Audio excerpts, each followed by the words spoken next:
Hey, if you've ever cracked open the Bible and felt like, wait, what did I just read? You're not alone. Hidden in those ancient pages are stories and details that don't just sound strange, they're straight up mysterious. I mean, we're talking about heavenly beings marrying human women, giants walking the earth, and divine objects that could kill with a single touch.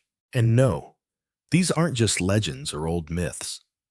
They're recorded in one of the most widely read texts in human history, and people have been trying to make sense of them for thousands of years. Today, we're diving into one of the most incredible biblical mysteries, and it starts with a question that has puzzled believers, historians, and scholars alike for ages. Who were the sons of God mentioned in Genesis, and did they really create giants? Let's go straight to Genesis 6:2. It says, "The sons of God saw the daughters of men that they were beautiful, and they took wives for themselves of all whom they chose." Now hold up. Who exactly were these sons of God? Were they just powerful men, royalty, or were they something else entirely? The original Hebrew term here is Ben Elohim, and that's an important clue. This same phrase shows up in the book of Job when talking about spiritual beings who stand before God's throne. Not regular men, not kings. We're talking heavenly beings, what we might call angels. Job 1:6 puts it plainly. Now, there was a day when the sons of God came to present themselves before the Lord, and Satan also came among them.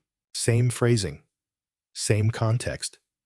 Supernatural beings. So, back in Genesis, these heavenly entities looked down at earth and saw that human women were beautiful. And what did they do? They didn't just admire them from afar. They came down, took them as wives, and had children with them. But here's the disturbing part. The word "took" in the original text doesn't suggest romance. It doesn't suggest consent. It implies force.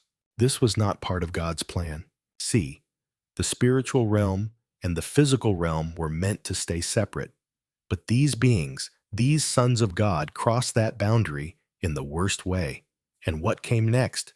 Something terrifying.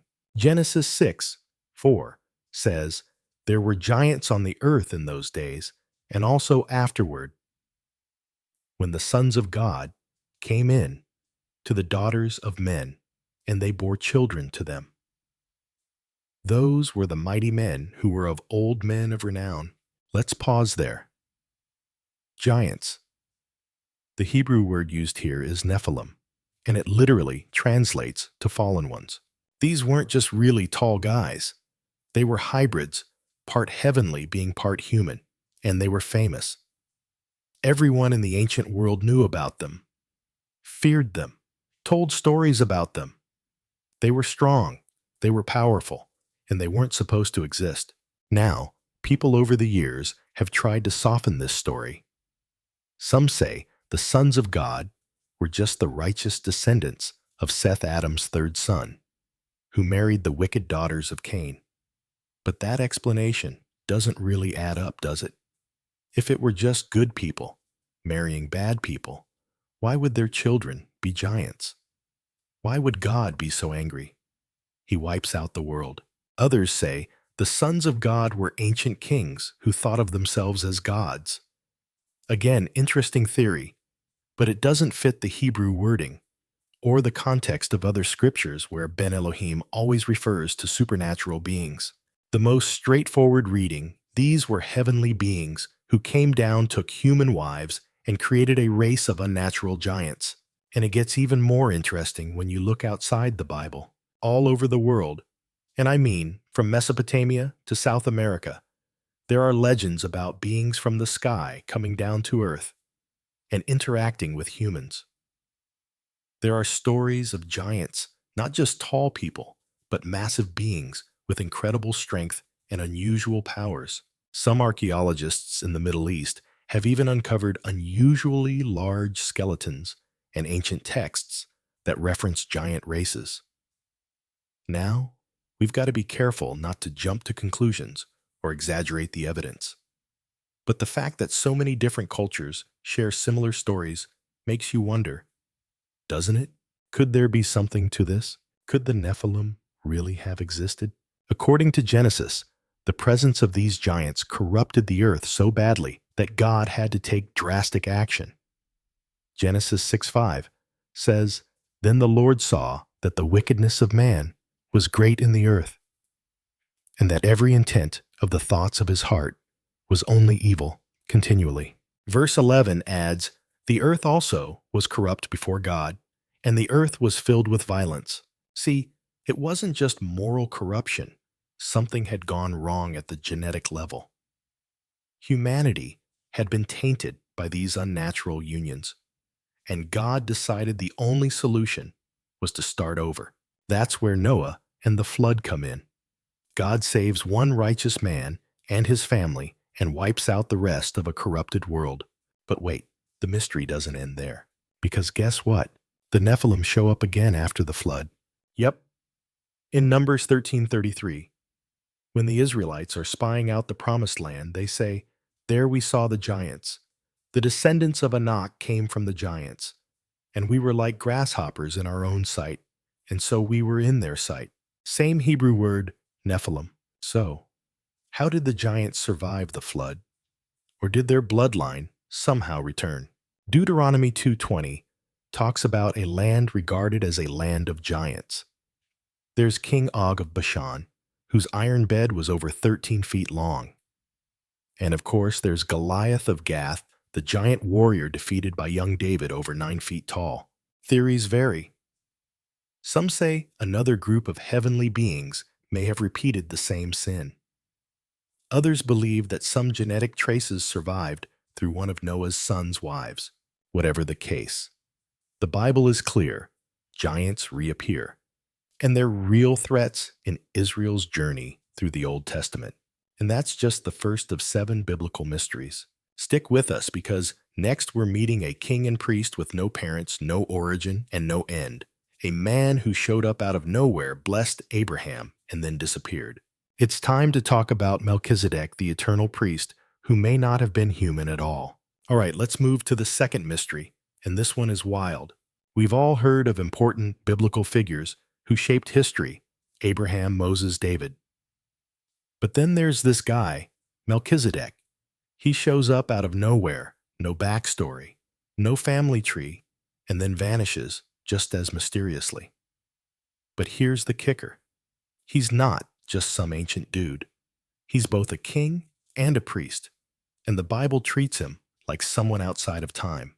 So what's his deal? Let's rewind to Genesis 14. Abraham, still called Abram back, then had just returned from an intense rescue mission. His nephew Lot had been captured during a massive battle involving 4 kings. Abraham gathers a small force, defeats them, and gets Lot and the stolen goods back. Pretty heroic stuff. And then boom, this happens. Genesis 14:18 says, "Then Melchizedek, king of Salem, brought out bread and wine. He was the priest of God Most High." Bread and wine, by the way. Hold on to that. We'll come back to it. Melchizedek just appears. No messenger, no warning, no dramatic entrance. He walks right into the story. Blesses. Abraham brings out food, and then he's gone.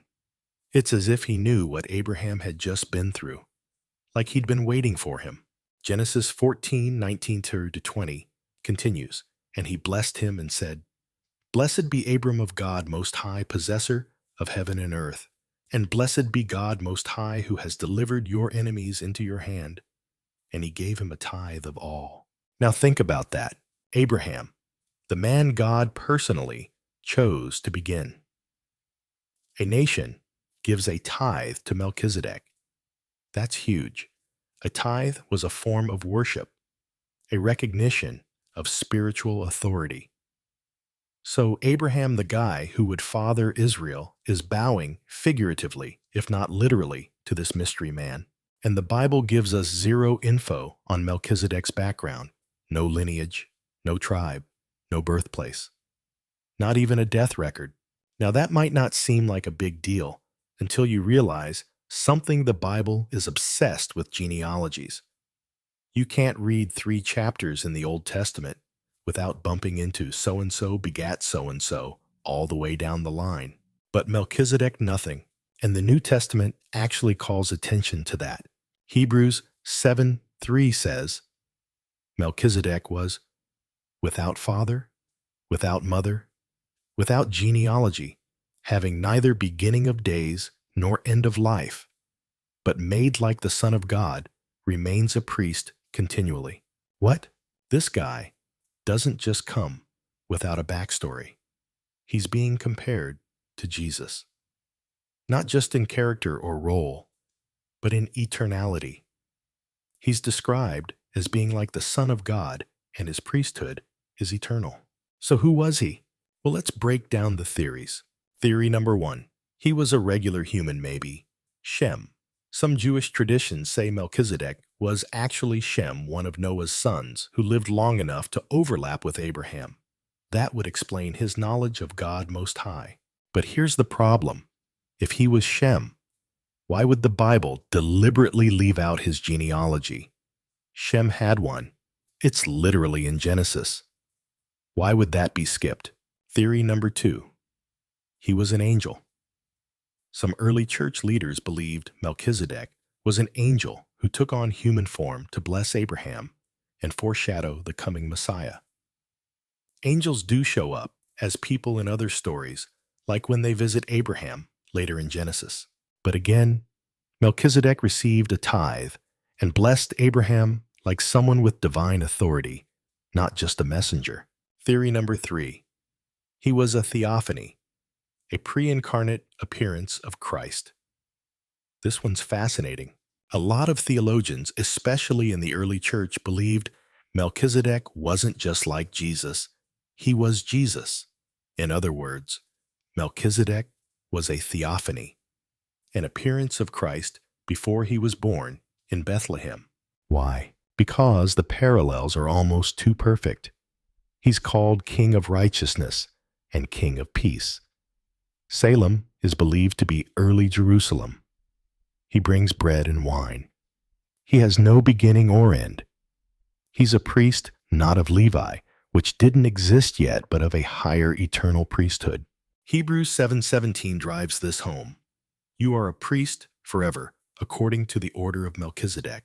That line actually comes from Psalm 110, written by King David hundreds of years later.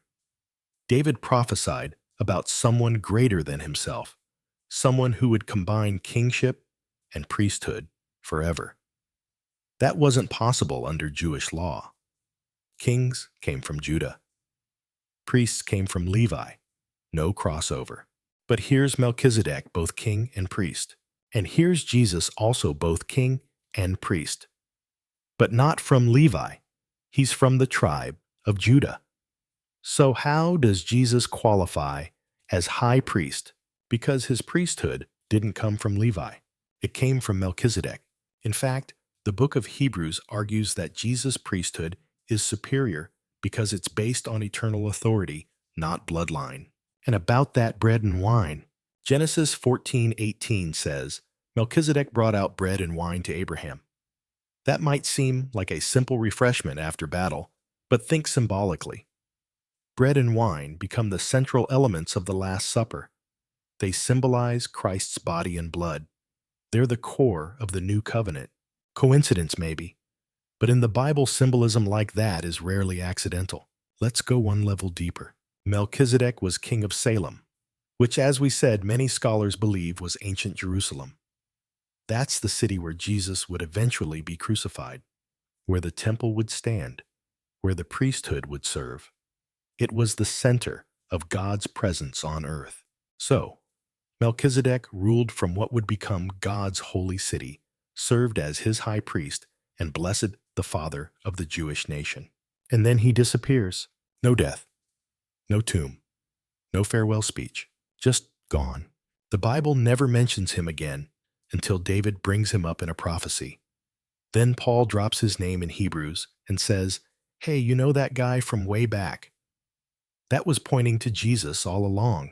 So, whether Melchizedek was an angel, a theophany, or a real man elevated by God for a specific purpose. His story stretches beyond his moment in Genesis.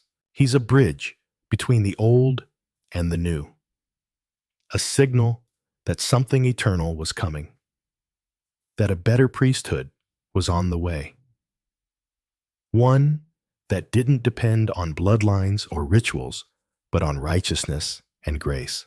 And just like that, this mystery priest fades into the background of history until the next time the world would meet a priest and king carrying bread and wine in a city called Jerusalem. Ready to keep going? In part 3, we're heading into one of the most surreal otherworldly visions ever recorded.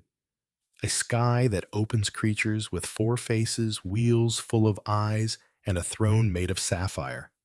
Ezekiel saw something that defied logic and description, and what it means might blow your mind.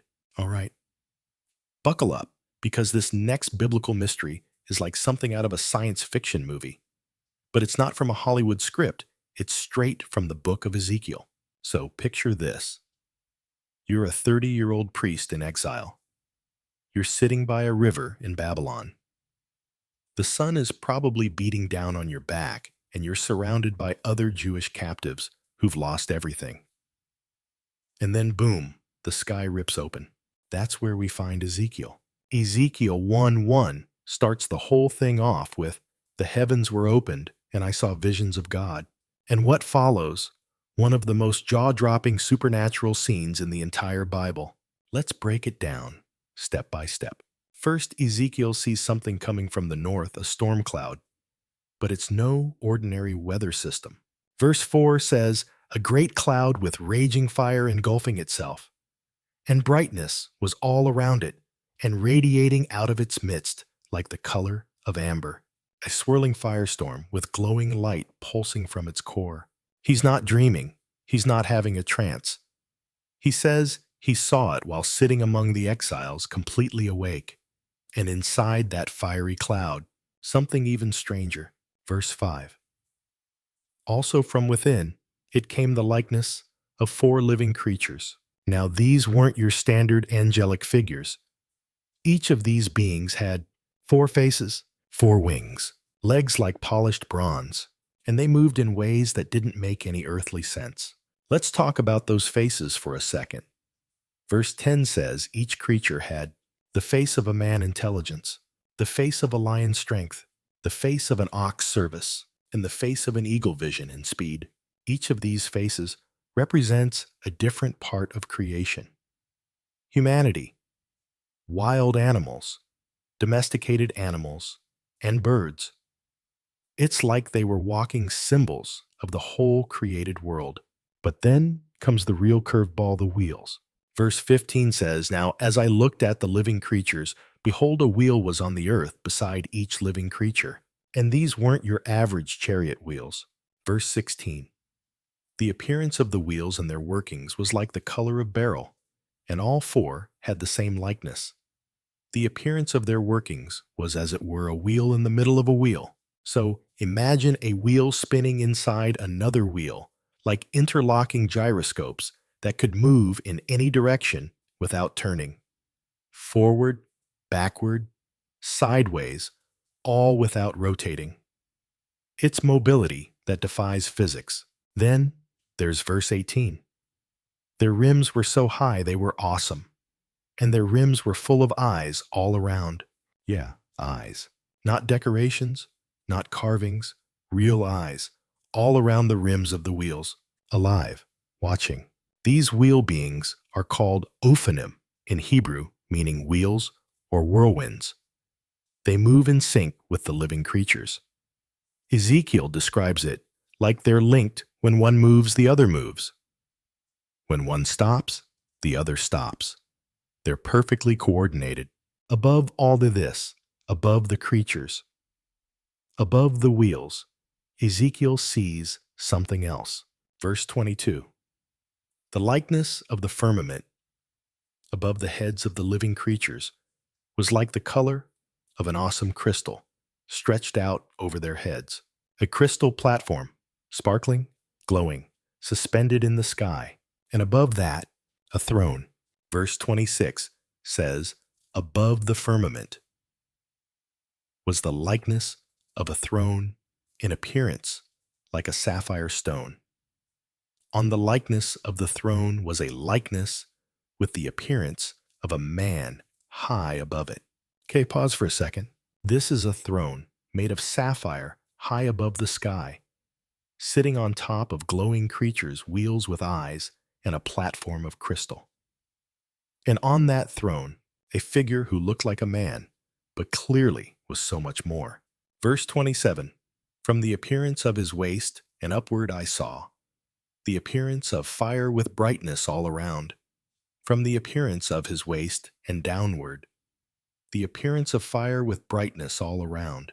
This being was made of fire and light, from top to bottom. And all around him, radiance like a rainbow, a callback to God's covenant after the flood. Verse 28 wraps it all up. This was the appearance of the likeness of the glory of the Lord. This was God's glory. Not just symbolically, but visually, audibly, tangibly. Ezekiel saw him. And what did Ezekiel do? He hit the ground, face first. This vision was so overwhelming, so alien, that Ezekiel fell flat on his face. And that's honestly what most of us would do too. But here's the kicker. This wasn't just a one-time dream. This defined Ezekiel's calling. God was showing him, hey, you're not in exile alone. My throne isn't stuck in Jerusalem. I'm right here. And later in Ezekiel 10, he sees the same vision again. And this time, it gets a name, cherubim. Yep, those same beings guarding the entrance to Eden after Adam and Eve were expelled. They're not cute baby angels with wings. They're multi-faced, wheel-moving, fire-surrounded guardians of divine glory.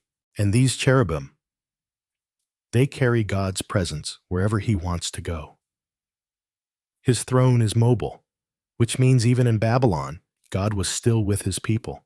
Now let's talk theories, because people have been trying to explain Ezekiel's vision for centuries. Theory number 1. It's all symbolic. Some scholars say the 4 faces represent God's attributes: wisdom, power, service, and transcendence. The wheels represent his omnipresence, his ability to go anywhere, anytime. The fire and crystal, a picture of purity and divine judgment. That's possible. Ezekiel was a priest after all, and he would have known all the temple imagery.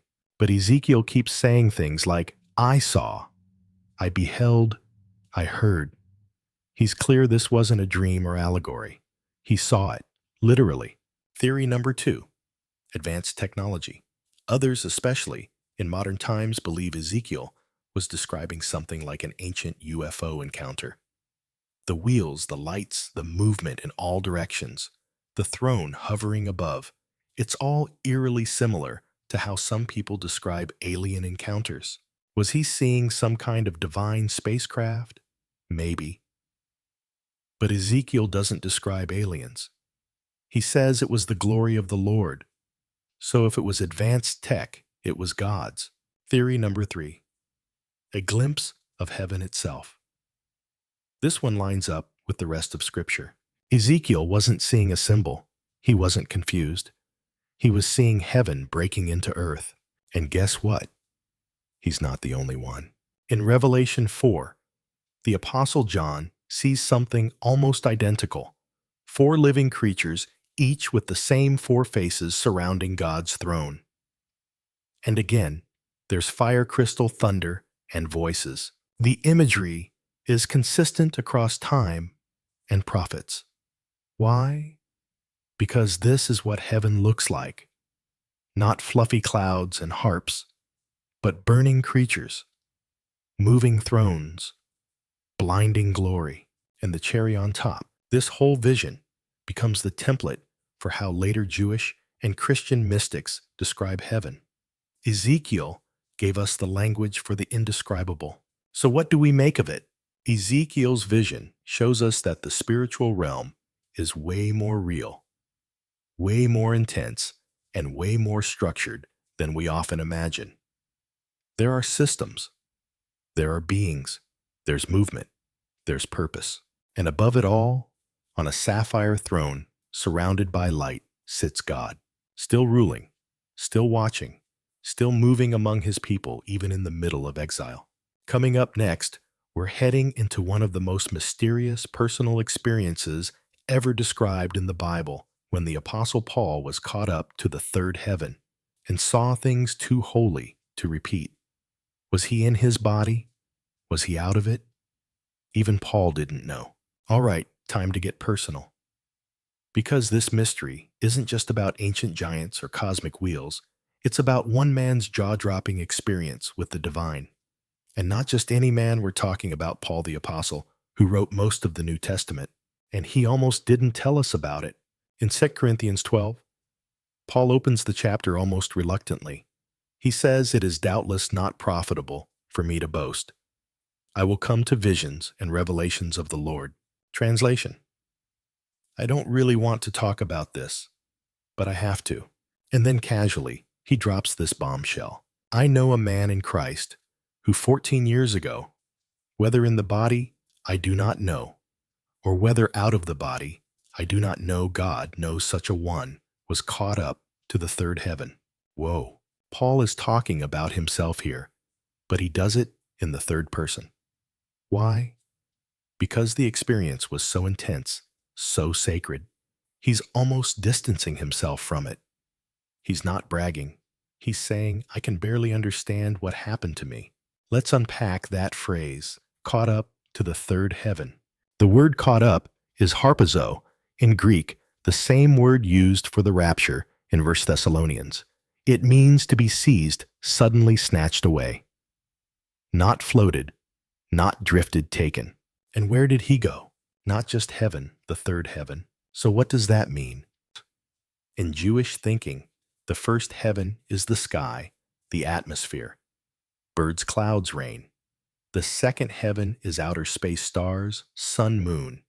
But the third heaven, that's God's dwelling place, the ultimate realm, pure spirit, the throne room itself. Paul didn't just have a spiritual moment, he was transported to the highest level of existence known in ancient theology. And here's what's really wild. He didn't know if it was his body or his spirit. He repeats that detail twice, verse 2, and again in verse 3. Whether in the body or out of the body, I do not know. God knows. That's not just a random detail. Paul is being brutally honest. Even after 14 years, he still can't explain what happened. He's not trying to sell a book or start a movement. He's not giving 10 steps to visit the third heaven. He's just saying this happened. I can't explain it. But it changed everything. And what did he experience there? Verse 4 says, he was caught up into paradise and heard inexpressible words which it is not lawful for a man to utter. Inexpressible words. The Greek word there, aretas, means things that can't be spoken, either because they're impossible to describe or because they're forbidden. Let that sink in. Paul heard things in heaven that were literally unrepeatable, not because he didn't want to share, but because he wasn't allowed. Heaven has secrets, things only revealed to those who cross the boundary between time and eternity. And Paul, he crossed it. But here's the twist. Right after revealing this once-in-a-lifetime supernatural encounter, Paul pivots. And what does he talk about next? His weakness. Verse 7 says, "And lest I should be exalted above measure, by the abundance of the revelations, a thorn in the flesh was given to me, a messenger of Satan to buffet me." Whoa. He goes from, I was in paradise, to, I've got a thorn in my side, and it won't go away. This mysterious thorn people have speculated about it for centuries. Some say it was a chronic illness. Others say depression. Some think it was constant persecution or spiritual oppression. But whatever it was, it hurt, and it didn't stop. He says it was a messenger of Satan, not a figure of speech, an actual force that harassed him. And here's what Paul did. He begged God to take it away. 3 times. Please, God, remove this. And every time God said no. Instead, God told him something else. And it's one of the most quoted verses in the entire Bible. My grace is sufficient for you, for my strength is made perfect in weakness. God didn't remove the pain. He transformed it into a platform for grace. Why? Because Paul had just been to the third heaven. He had experienced glory beyond human words. And without that thorn, he might have walked away thinking he was invincible, untouchable, better than the rest. But God knew something Paul didn't. Visions without humility lead to pride. So God kept Paul grounded. He gave him a permanent reminder that even apostles bleed, even visionaries suffer, even chosen vessels still depend on God every single day. Now let's zoom out for a second. Paul's not the only one in the Bible who got a glimpse of the divine realm. Isaiah saw God's throne in a vision. Isaiah 6. Ezekiel saw the cherubim and the glory of the Lord. Daniel had visions of the Ancient of Days and the Son of Man. But Paul, he's unique because his revelation came with restrictions. He wasn't allowed to speak. He didn't get to write a book about it. He didn't sketch what he saw. He kept it hidden for 14 years. Why? Because sometimes the most powerful spiritual experiences are just for you. They're not sermons. They're not YouTube content. They're personal moments between you and God, meant to anchor you when life gets hard. And Paul's vision did exactly that. But here's the crazy part. We almost missed this story. Paul didn't want to tell it. He only shared it because people in Corinth were doubting his authority. Other so-called super apostles were bragging about their experiences. Paul's like, okay, you want to compare visions? Fine, I've been to paradise. But you know what really proves my calling? My scars, not my stories. That's why he says in verse 9, therefore, most gladly, I will rather boast in my infirmities, that the power of Christ may rest upon me. And verse 10 seals it. When I am weak, then I am strong. Let's pause here. This mystery isn't just about a man who saw heaven. It's about how that moment shaped him for the rest of his life. Paul didn't walk away with a best-selling testimony. He walked away with humility, with a limp, with grace that wouldn't quit. And that's a message for all of us. You don't need a third heaven encounter to know God's power. You just need to know your weakness and let His strength show up in the cracks. Next up, one of the most baffling objects in the entire Bible, the Urim and Thummim. Ever heard of them? They were used to receive direct answers from God, but no one knows exactly what they were or how they worked. And then they vanished. All right, this next mystery isn't about visions or creatures or giants. It's about two sacred objects that had the power to give Israel direct answers from God, like a supernatural yes or no button. And then one day, they just disappeared.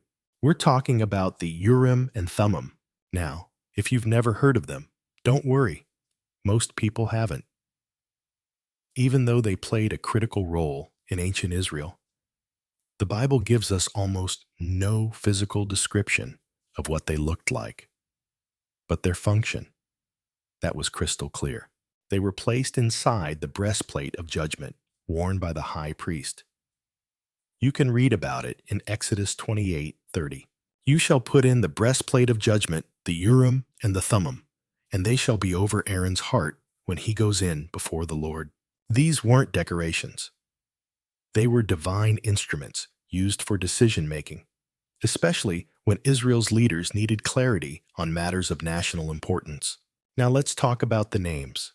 Urim likely comes from the Hebrew word for lights. Thummim may come from the word meaning perfections or completeness. Together, lights and perfections. That's poetic and a little cryptic. Some scholars interpret the pairing as a symbol of clarity and truth, a divine tool for bringing God's perfect light to human decisions. But how did they work? Here's where things get murky. Unlike other items in the tabernacle, like the Ark of the Covenant, the lampstand, the incense altar, which all had detailed instructions for construction, there are no blueprints for the Urim and Thummim. None. God simply told Moses to use them as if they already existed. So where did they come from? Were they passed down from earlier patriarchs? Were they made in heaven? Were they created in silence for a specific moment? We don't know. Some Jewish traditions suggest they were stones or gems that lit up supernaturally. Others believe they were inscribed objects, maybe with Hebrew letters that indicated divine choice. Still others think they were cast like dice or drawn like lots. But here's what we do know. They were used to communicate directly with God. For example, in Numbers 27:21, Moses is told how Joshua would lead the people after him. He shall stand before Eleazar, the priest, who shall inquire before the Lord for him by the judgment of the Urim. That's how Joshua would make key decisions, by consulting the Urim, not by guessing, not by polling the crowd, but by asking God through this mysterious object. And when King Saul was desperate for guidance, 1 Samuel 28:6 says, "When Saul inquired of the Lord did not answer him, either by dreams, or by Urim, or by prophets." That tells us the Urim was a standard channel, just like dreams and prophetic voices. Let's zoom in on how it may have worked. Most scholars agree that the priest would ask a yes or no question, and the Urim and Thummim would somehow indicate the answer. Some believe one object meant yes, the other meant no. Others think they both lit up, and only one would respond. Either way, it was a binary system, a way to get clear, immediate answers. And it wasn't just for kings and generals. When the Israelites returned from exile and tried to restore the priesthood, they knew something was missing. Ezra 2:63 says, "The governor said to them that they should not eat of the most holy things till a priest could consult with the Urim and Thummim." Even after exile, the people expected this sacred method of hearing from God to return. But here's the thing, it never did. After the Babylonian exile, the Urim and Thummim disappear from the biblical record. Gone. No explanation, no closure. And that brings us to the heart of the mystery. What happened to them? Some believe they were stolen or destroyed when the Babylonians ransacked the temple. Others think they were hidden, perhaps alongside the Ark of the Covenant and other sacred objects waiting to be revealed again. There's even a theory, based on tradition, that Jeremiah hid them on Mount Nebo before the Babylonian invasion, along with the Ark. This would explain why no one has found them since, because their discovery is tied to the Messianic age, when God will restore everything. Another clue comes from the historian Josephus, who lived in the 1st century. He claimed that the breastplate stones used to glow and provide divine answers, but stopped working centuries earlier, possibly around 200 BC. That suggests the power behind them was never in the stones themselves, it was in God's choice to speak. And once God stopped choosing that method, the items lost their purpose. But let's not forget what made the Urim and Thummim so unique. These weren't like tarot cards or magic charms. They weren't used to tell the future for personal gain. They weren't man-made tools to manipulate God.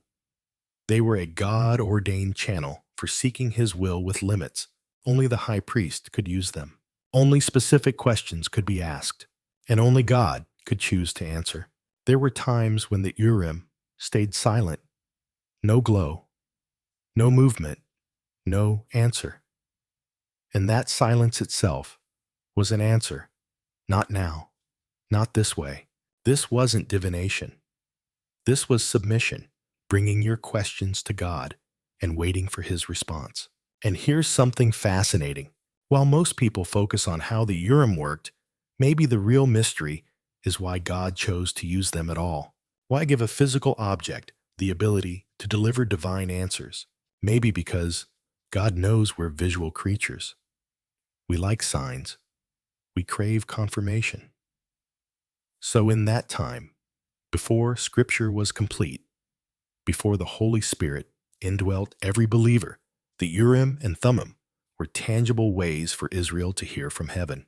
But now we don't have those tools, and yet we're still promised divine guidance. We have Scripture. We have the Spirit. We have wisdom, counsel, prayer, and community.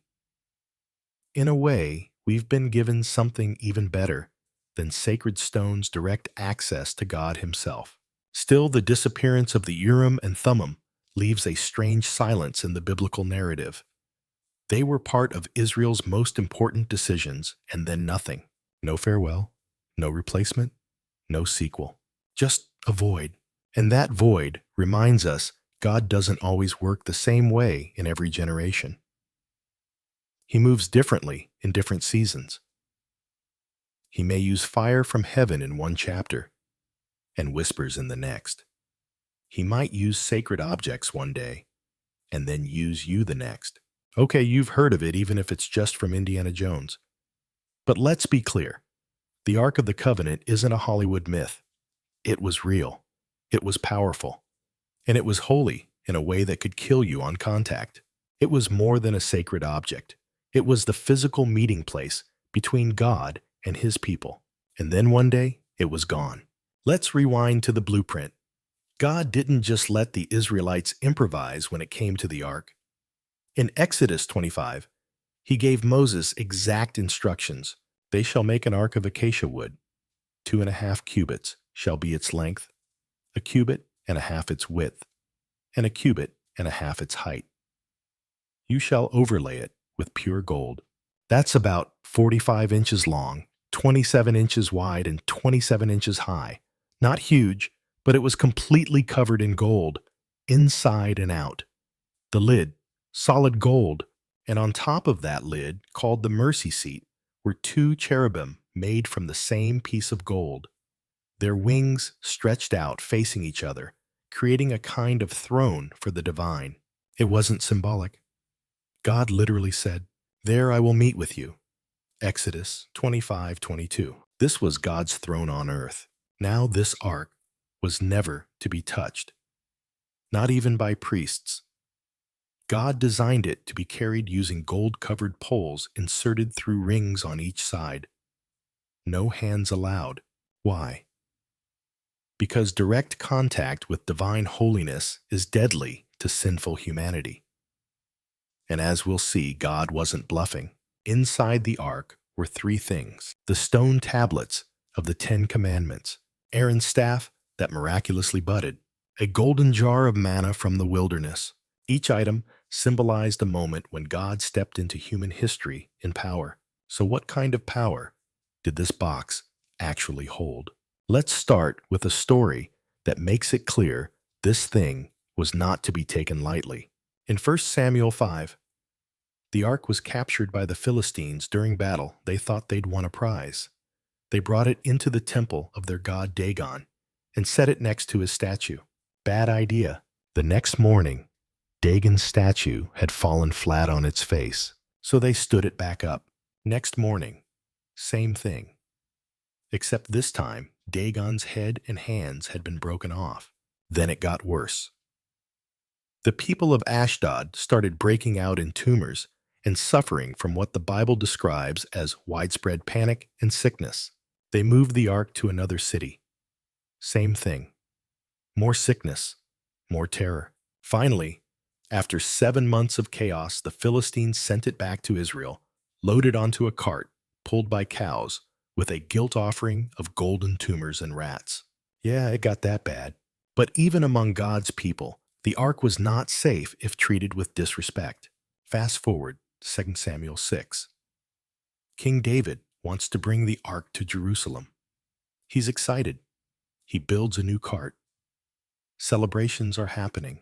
But then the oxen stumble, and a man named Uzzah reaches out to steady the ark. The moment his hand touches it, he dies, instantly. 2 Samuel 6:7 says, "Then the anger of the Lord was aroused against Uzzah, and God struck him there for his error." David is shocked. He gets scared. He leaves the ark at a man's house for 3 months before he works up the courage to bring it the rest of the way this time, doing it properly, with Levites carrying it using poles. So why was Uzzah struck down for what seemed like a good deed? Because even good intentions can't override God's holiness. The ark wasn't a magic box. It was the manifest presence of God, and approaching it the wrong way meant serious consequences. Okay, so we've seen its power. But here's the mystery that still haunts historians and theologians alike. Where is the ark now? When the Babylonians destroyed Solomon's temple in 586 BC, they took many treasures. We know this because they're listed in the Bible: bronze pillars, gold utensils, incense, altars. But you know what's not mentioned? The Ark of the Covenant. It's just not there. Not destroyed, not captured, just gone. So what happened? Let's go through the top theories. Theory 1. Hidden by priests before the invasion. One of the oldest traditions found in the book of 2 Maccabees says the prophet Jeremiah hid the ark in a cave on Mount Nebo, the same mountain where Moses saw the promised land before he died. The story goes that Jeremiah sealed up the cave and declared the ark wouldn't be revealed again until God gathers his people again. That's a common belief in some Jewish circles, that the ark is still out there hidden, waiting for the Messiah to return. Theory 2. Stolen or destroyed by the Babylonians. Some scholars believe the ark was simply destroyed during the chaos. But this seems unlikely. The Babylonians were meticulous. They documented their plunder, and the ark was the most valuable item in the temple. If they took it, why not mention it? Theory 3. Taken to Ethiopia. Here's where it gets really interesting. The Ethiopian Orthodox Church claims that they have the original ark in a chapel in Axum, guarded by a single monk who's not allowed to leave. According to their tradition, the ark was brought to Ethiopia by Menelik I, the supposed son of Solomon and the Queen of Sheba. Now, whether or not that's historically accurate, we can't verify. No one outside the church is allowed to see it, but they believe it and have guarded it for centuries. Theory 4. Hidden beneath the Temple Mount. Some researchers believe the ark was hidden beneath Solomon's temple before its destruction. The idea is that faithful priests stashed it in secret tunnels under Jerusalem. This theory gets extra weight from the discovery of the Copper Scroll, part of the Dead Sea Scrolls, which some believe may be a treasure map listing hidden temple items. But archaeological access to the Temple Mount is extremely restricted due to political and religious tensions, so no one can dig to find out. Now here's a twist. The Bible actually hints that the ark wasn't meant to be permanent. In Jeremiah 3:16, God says, "They will say no more, the ark of the covenant of the Lord. It shall not come to mind, nor shall they remember it, nor shall they visit it, nor shall it be made any more." That's huge. God was saying that the time would come when the ark wouldn't be necessary anymore. His presence wouldn't live in a golden box. It would live in people. Fast forward to the New Testament. In Hebrews 9, the ark is described as part of a copy, a shadow of heavenly things. And then in Revelation 11:19, John sees the real thing. Then the temple of God was opened in heaven, and the ark of his covenant was seen in his temple. So maybe the earthly ark was always just a symbol of a heavenly reality. And when Jesus came as God in human form, the need for a physical ark ended. No more rituals. No more separation. Just direct access to God through faith. But still, the mystery of the missing ark lingers. Could it still be out there, in a cave, in a hidden vault, beneath centuries of stone in Jerusalem? We don't know. And maybe we're not supposed to, because the ark's power wasn't in the gold, it wasn't in the box, it was in what it represented. The mercy seat between the cherubim, that's where the blood of atonement was sprinkled. It foreshadowed the moment when Christ would offer his own blood once and for all, so that every person could experience God's presence. You don't need a box to find God anymore. The same presence that once hovered above the mercy seat now dwells within those who believe. But still, somewhere out there, maybe deep in a mountain or hidden beneath ancient stone, the ark might still rest, waiting. So here we are, the final and most complex mystery of them all. You might have guessed it. It's the book of Revelation. It's the last book in the Bible and arguably the most debated, dissected, and misunderstood. Full of strange symbols, terrifying visions, beasts, angels, trumpets, and dragons, it reads like a cosmic thriller meets prophetic poetry. But underneath all the mystery, Revelation is doing something profound. It's revealing God's final plan for humanity. Not just destruction, but restoration. Not just judgment, but hope. Let's start at the turning point, Revelation 5. John, the last surviving apostle, is in exile on the island of Patmos. He's been praying. Suddenly, he's caught up into a vision of heaven's throne room, and there's a scroll in God's right hand, written on both sides, sealed with 7 seals. But no one can open it. An angel cries out, "Who is worthy to open the scroll and to loose its seals?" And no one steps forward. John starts to weep, because without opening this scroll, the future can't unfold. Redemption can't be completed. History itself is stuck. But then one of the elders says, "Do not weep. Behold, the Lion of the tribe of Judah has prevailed." Cue the entrance of Jesus, but not as a roaring lion. John looks and sees a lamb standing as though it had been slain. That's the paradox of Revelation. Jesus is both lion and lamb, conqueror and sacrifice, ruler and redeemer. He alone is worthy, and so he opens the seals one by one, and all of end-time history begins to unfold. The first 4 seals, the 4 horsemen. Each seal unleashes a new rider. White horse, conquest and false peace. Red horse, war and bloodshed. Black horse, famine and economic collapse. Pale horse, death and Hades killing a fourth of the earth. These aren't metaphors for the past. They're prophecies of global events that will rock civilization to its core. Seal 5, martyrs, cry for justice. Under the altar in heaven, the souls of those who died for their faith cry out. How long, O Lord? God tells them to wait, because more suffering is coming. This is one of Revelation's most haunting themes. God's justice is perfect, but it's not immediate. Seal 6, cosmic disturbance.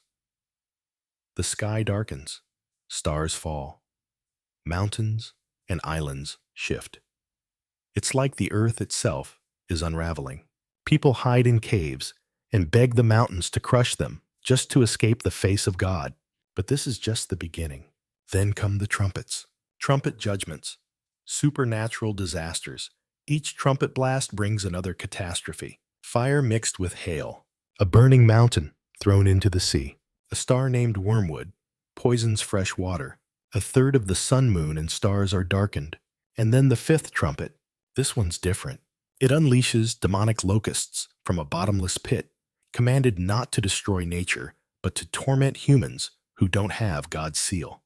For 5 months, they cause agony without killing. Then comes the 6th trumpet. 4 fallen angels are released with an army of 200 million to kill a third of mankind. It's intense, apocalyptic, but there's more. Revelation 12, the woman and the dragon. John sees a woman clothed with the sun, with a crown of 12 stars. She represents God's people throughout history. She gives birth to a male child symbolizing Jesus. But a great red dragon with 7 heads and 10 horns waits to devour the child. This dragon identified in verse 9 as Satan, the deceiver, the accuser, the enemy of God. But the child is caught up to heaven, and the dragon is thrown down to earth, leading to a war against God's people. This section is key because it explains why the world gets so dark, because a spiritual war is being played out on earth. Then comes the beast. Revelation 13. The beast and the mark. A beast rises from the sea. It's a political power, a global empire, given authority by the dragon. People worship the beast and follow him. Another beast rises from the earth, a false prophet. He performs miracles. He forces everyone to receive a mark on their right hand or forehead. Without it, you can't buy or sell. Revelation 13:18 gives us the number 66. Some say it's symbolic man's number, repeated 3 times, always falling short of divine perfection. Others link it to historical figures or future world leaders. What's clear? This is economic, religious, and political control, all in one system. And then the bowls, 7 bowls of wrath. Final judgment. These aren't warnings. They're punishments. Painful sores. Water turned to blood. The sun scorches people with fire. Darkness fills the beast's kingdom. The Euphrates River dries up, preparing for war. And finally, the 7th bowl, an earthquake so violent, every city collapses. Mountains fall. Islands disappear. It's the end of civilization as we know it. But God isn't finished yet. Revelation 17-18. Babylon falls, we meet a new character. Mystery Babylon, described as a woman riding a scarlet beast. She's clothed in luxury, drunk with the blood of saints. She represents false religion, corrupt politics, and economic greed. And she falls suddenly. One angel throws a millstone into the sea and says, "With violence Babylon shall be thrown down." Everything humans built without God collapses. But from the ashes, something new rises. Revelation 21. A new heaven and new earth. Then I saw a new heaven and a new earth, for the first heaven and the first earth had passed away. John sees the new Jerusalem coming down like a bride. It's massive, a perfect cube, 500 miles in every direction. There's no temple because God himself is there. No sun or moon because his glory lights everything. And at the center, a river of life and the tree of life, producing fruit every month. Its leaves for the healing of the nations. There's no more death, no more tears, no more curse. The mystery of evil is solved, the war is over, and God's people live with him forever. So what's the point of all these mysteries? They're not just here to confuse us. They're here to reveal something deeper. That behind the giants, the priests, the visions, the ark, the scrolls, and the beasts, there's a God who's always in control. A God who sees the end from the beginning. A God who chooses to walk with humanity, even when we don't understand what's going on. These 7 mysteries show us that the Bible isn't just a book. It's a cosmic blueprint. It tells the story of creation, fall, redemption, and restoration. And you're a part of that story. If this series blew your mind, made you curious, or helped you see Scripture in a new way, hit that subscribe button and turn on the bell so you don't miss what's coming next. Drop a comment below. Which mystery hit you the hardest? Was it the Nephilim, the third heaven, the ark? And what mystery should we tackle next? Until then, keep seeking, keep questioning, and never forget some truths have been hidden for centuries, just waiting for someone like you to go looking. Thanks for watching, and may God continue revealing his secrets to you.